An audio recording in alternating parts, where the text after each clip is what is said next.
Você já sentiu que suas orações batem no teto e voltam? Já ficou de joelhos, derramando a alma, e a única coisa que ouviu de volta foi o eco da sua própria voz em um quarto vazio?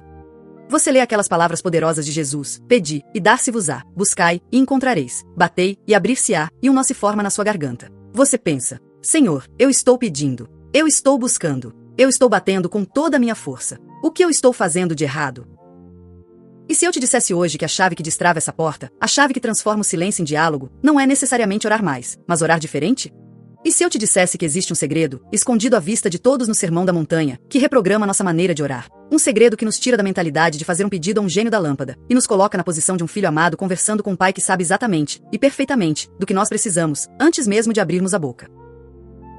Hoje, nós não vamos apenas ler Mateus capítulo 7, versículos de 7 a 11. Nós vamos pegar a chave mestra e aprender a usar. Fique comigo até o final, porque o que você vai descobrir aqui hoje não é só um estudo bíblico. É um convite para uma revolução na sua vida de oração. Uma revolução que começa agora. Para entender o poder dessa passagem, precisamos nos teletransportar para aquele monte. Sinta o calor do sol da Galileia, o burburinho da multidão. Jesus está no auge do seu maior sermão. Ele acabou de ensinar sobre não julgar com hipocrisia, sobre a importância do discernimento, sobre não jogar pérolas aos porcos. E então, sem qualquer transição abrupta, ele olha nos olhos daquelas pessoas, e nos seus olhos hoje, e lança um dos convites mais poderosos de toda a Bíblia: peçam, busquem, batam. A primeira coisa que precisamos entender, e isso muda o jogo completamente, é a linguagem original. No grego, a língua em que o Novo Testamento foi escrito, os verbos pedir, buscar e bater não estão no modo faça isso uma vez. Eles estão numa forma verbal chamada imperativo presente. Isso indica uma ação contínua, persistente, que se torna um estilo de vida. Jesus não está dizendo: dê um toque na campainha e espere. Ele está nos ensinando a pedir e continuar pedindo. A buscar e continuar buscando. A bater e continuar batendo. Não é a insistência de uma criança mimada. É a perseverança de um filho que tem a certeza absoluta de que tem um pai amoroso do outro lado da porta. Um pai que ouve e que se importa. E olha a escalada de intensidade nisso. É uma jornada em 3 estágios. O primeiro estágio é pedir. Pedir pressupõe uma relação. Você não pede algo a um completo estranho na rua. Você pede a alguém com quem você tem um mínimo de relacionamento. Uma criança pede pão ao seu pai. Um funcionário pede um dia de folga ao seu chefe. Pedir é o ponto de partida da confiança. É reconhecer que você tem uma necessidade e que existe alguém que pode supri-la. É a fé em seu estado mais fundamental. Mas, o que acontece quando você pede e a resposta não é imediata? O silêncio pode ser ensurdecedor, não é? É nesse momento que muitos desistem. Mas Jesus nos convida a dar o próximo passo. O segundo estágio é buscar.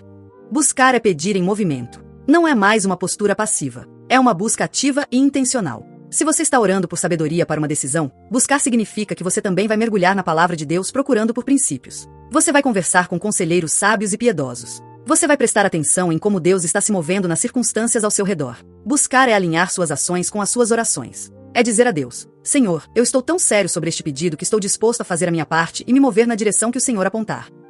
E se mesmo depois de pedir com confiança e buscar com diligência, a porta que você precisa que se abra ainda parece trancada? É aí que entramos no terceiro e mais intenso estágio: bater. Bater é a perseverança focada. É quando, depois de buscar, você encontrou a porta certa. Você sabe que é ali. E você se recusa a ir embora. Bater é a fé teimosa e resiliente da viúva insistente da parábola de Jesus. É a fé de Jacó que disse: não te deixarei ir, a não ser que me abençoes. Bater não é um barulho desesperado. É uma batida rítmica, cheia de convicção, que diz: eu sei que o Senhor está aí. Eu sei que a sua promessa é verdadeira. E eu vou continuar aqui, confiando no seu tempo e no seu caráter, até que esta porta se abra. Percebe a profundidade? É uma jornada completa, da confiança inicial, pedir, passando pela ação diligente, buscar, até a perseverança inabalável, bater. E agora, Jesus, o mestre dos mestres, âncora toda essa audácia da nossa parte em um argumento tão simples e tão profundo que é impossível de refutar: a paternidade de Deus. Ele nos puxa da teoria para a nossa experiência humana mais visceral. Ele faz uma pergunta retórica: qual de vocês, se seu filho pedir pão, lhe dará uma pedra? Ou, se pedir um peixe, lhe dará uma cobra?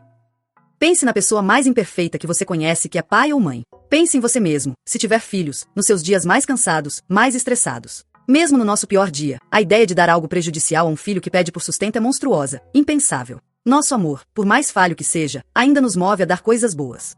E então, Jesus dá o checkmate. Ele diz: ora, se vocês, que são maus, e aqui ele nos coloca todos no mesmo barco, reconhecendo nossa natureza caída, sabem dar boas dádivas aos seus filhos, quanto mais o Pai de vocês, que está nos céus, dará coisas boas aos que lhe pedirem. Essa é a rocha sobre a qual toda a nossa vida de oração deve ser construída. A garantia da nossa oração não está na perfeição da nossa performance, na eloquência das nossas palavras ou na força da nossa insistência. A garantia está no caráter imutável, perfeito e amoroso daquele que nos ouve. Você não está se dirigindo a uma entidade cósmica indiferente. Você não está tentando convencer um juiz severo. Você está, como filho ou filha adotado, entrando na sala do trono do universo e chamando o Rei dos Reis de Abba, Pai. Papai. Essa perspectiva muda absolutamente tudo. Ela nos liberta da oração ansiosa e nos introduz à oração confiante. E o evangelista Lucas, ao registrar essa mesma passagem em seu evangelho, capítulo 11, versículo 13, adiciona uma camada de clareza espetacular. Ele especifica qual é a principal coisa boa que o Pai anseia nos dar: o Espírito Santo. E aqui está uma das verdades mais libertadoras que você ouvirá hoje. Muitas vezes, nós pedimos a solução para o problema, e Deus quer nos dar a presença que nos fortalece no meio do problema. Nós pedimos o mapa com o caminho, e Ele quer nos dar o guia para a jornada. Nós pedimos a remoção do fardo, e Ele quer nos dar a força para carregá-lo para a glória dele. O Pai sabe que a melhor dádiva que Ele pode nos dar não é a ausência de dificuldades, mas a presença capacitadora do seu Espírito Santo, que nos molda à imagem de Cristo. O Espírito é o peixe supremo que satisfaz, enquanto muitas das coisas que pedimos são, na verdade, cobras disfarçadas que nos fariam mal a longo prazo. Ele não é um servo que obedece cegamente, é um pai que nos ama demais para nos dar algo que não seja o seu melhor. Isso nos leva, inevitavelmente, à pergunta que ecoa na mente de todo crente sincero: ok, eu entendi. Mas e na prática? Se o Pai é tão bom e a promessa é tão certa, por que tantas das minhas orações parecem se perder no caminho? Por que o céu às vezes parece de bronze? Essa é uma pergunta justa, e a resposta não está em uma fórmula mágica, mas em um princípio fundamental da fé. A Escritura interpreta a Escritura. A promessa de Mateus 7, capítulo 7, não existe no vácuo. Ela é parte de um ecossistema de verdade. Ela opera dentro de certas condições de alinhamento que o resto da palavra de Deus nos revela. Vamos chamar de os grandes filtros do reino. Se nossos pedidos passam por esses filtros, nossa confiança pode se tornar inabalável.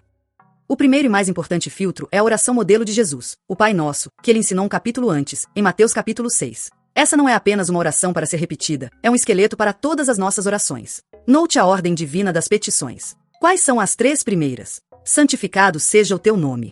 Venha o teu reino. Seja feita a tua vontade, assim na terra como no céu. Só depois de alinhar nosso coração com a glória de Deus, o reino de Deus e a vontade de Deus, é que chegamos aos nossos pedidos pessoais, o pão nosso de cada dia, o perdão das nossas dívidas e o livramento do mal. Isso é revolucionário. Significa que todo e qualquer pedido que fazemos deve ser submetido a essa hierarquia. Antes de orar pela cura, ore: Pai, que o teu nome seja santificado através dessa doença, seja pela cura milagrosa, seja pela graça que me sustenta nela. Que a tua vontade perfeita seja feita. Antes de orar por aquele emprego novo, ore: Senhor, que a vinda desse emprego sirva para a expansão do teu reino. Que eu seja sal e luz nesse lugar. Mas, acima de tudo, que a tua vontade, e não a minha, prevaleça. O Pai Nosso transforma nossos pedidos de me dá o que eu quero para usa-me para o que tu queres. E esse é um tipo de oração que o céu está sempre aberto para ouvir. O segundo filtro é o da conexão vital. No Evangelho de João, capítulo 15, versículo 7, Jesus usa a metáfora da videira e dos ramos. Ele diz: se vocês permanecerem em mim, e as minhas palavras permanecerem em vocês, pedirão o que quiserem, e lhes será feito. A condição aqui é permanecer.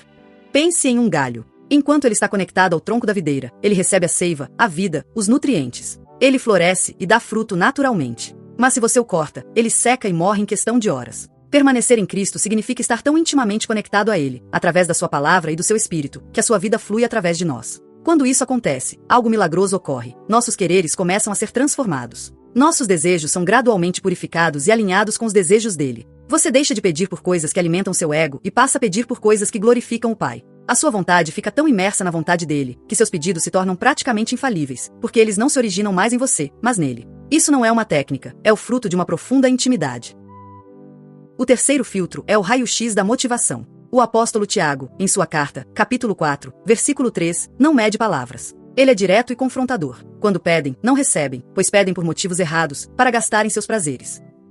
Essa passagem deveria nos fazer parar e refletir profundamente antes de cada oração. Tiago nos convida a ligar um raio-x espiritual e escanear nosso próprio coração. Por que eu realmente quero isso? É para o meu conforto? Para a minha segurança? Para o meu status? Para provar algo a alguém? Ou é para a glória de Deus e o bem do próximo?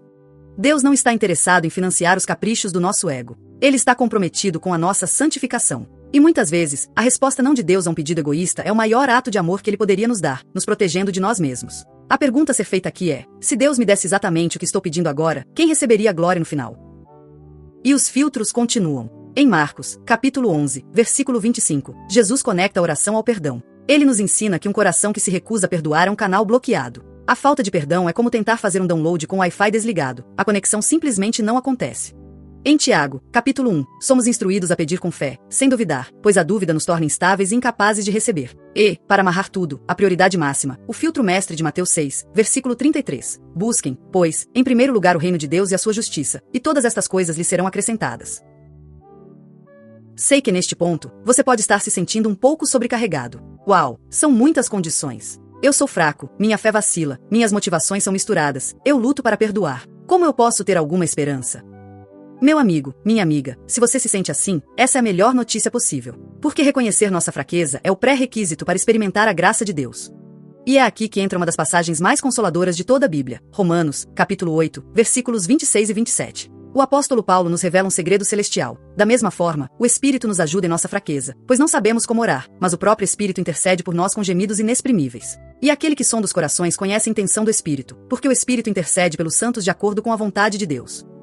Pense nisso como GPS divino. Imagine que você está em uma viagem e seu destino final é a vontade de Deus. Você, em sua sinceridade, coloca um endereço no seu GPS de oração que você acha que é o certo. Você pede: Deus, me dê este emprego, pois ele me dará segurança financeira. Isso parece um bom pedido, certo? Mas Deus, que vê o quadro completo, sabe que aquele ambiente de trabalho te afastaria dele. Aquele sucesso inflaria seu orgulho. Aquela segurança financeira te faria parar de depender dele. Essencialmente, sem saber, você pediu uma cobra.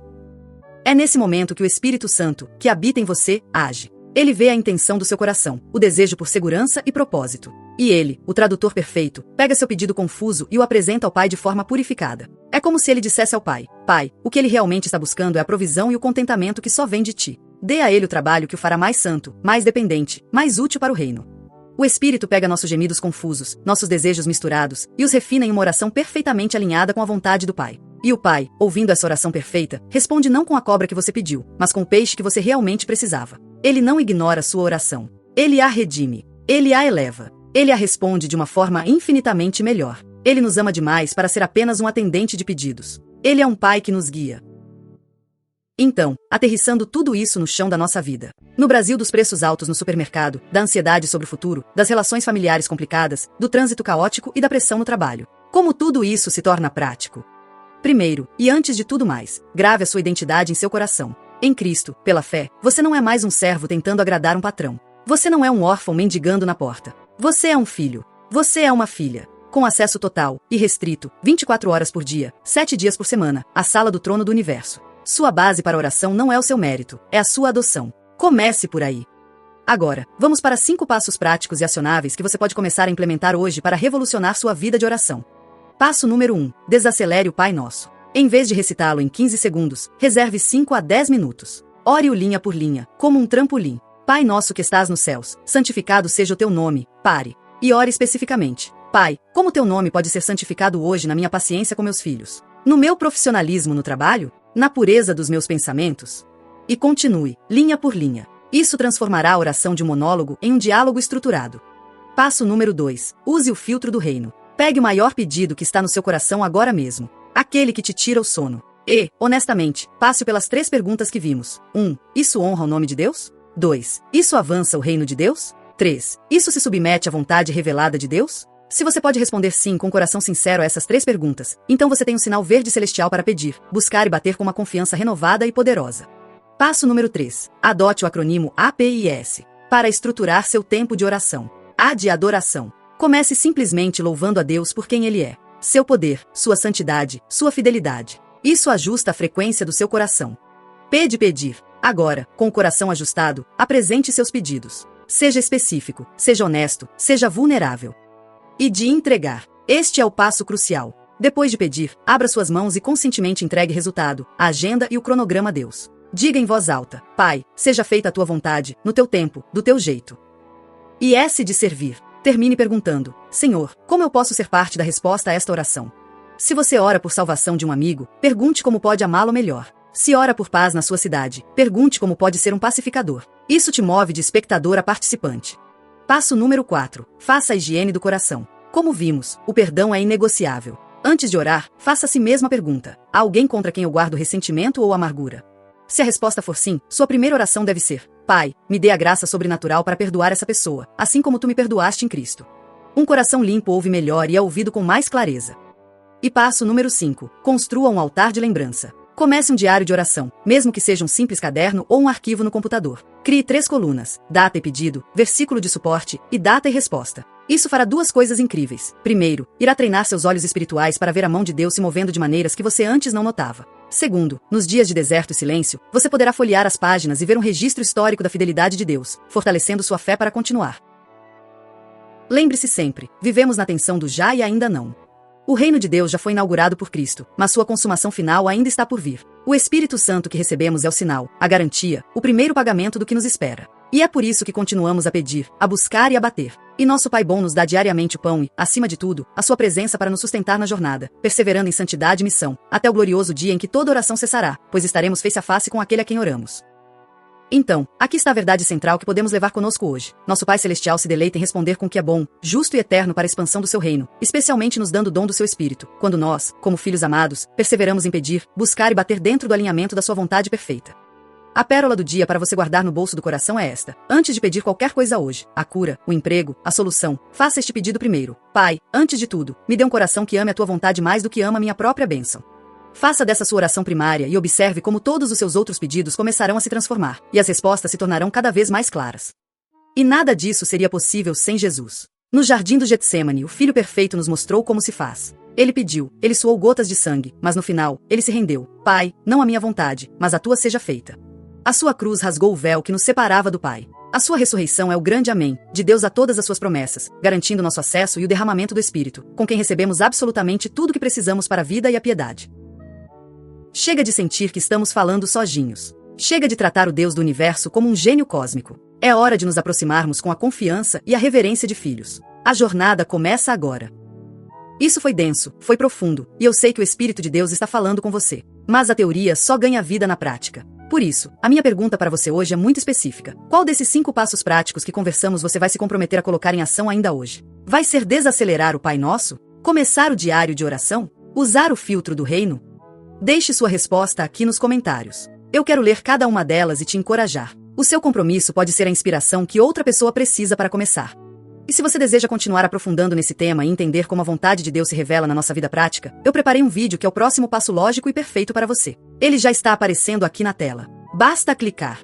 E finalmente, se a sua busca é por uma fé que faz sentido na segunda-feira de manhã, não só durante o culto de domingo, se você quer descomplicar a profundidade da Bíblia para a sua vida real, todos os dias, faça a melhor decisão do seu dia. Se inscreva aqui no canal Palavra Pura, porque essa é a nossa missão aqui. Que a graça do nosso Senhor Jesus, o amor do Pai e a comunhão do Espírito Santo estejam com você.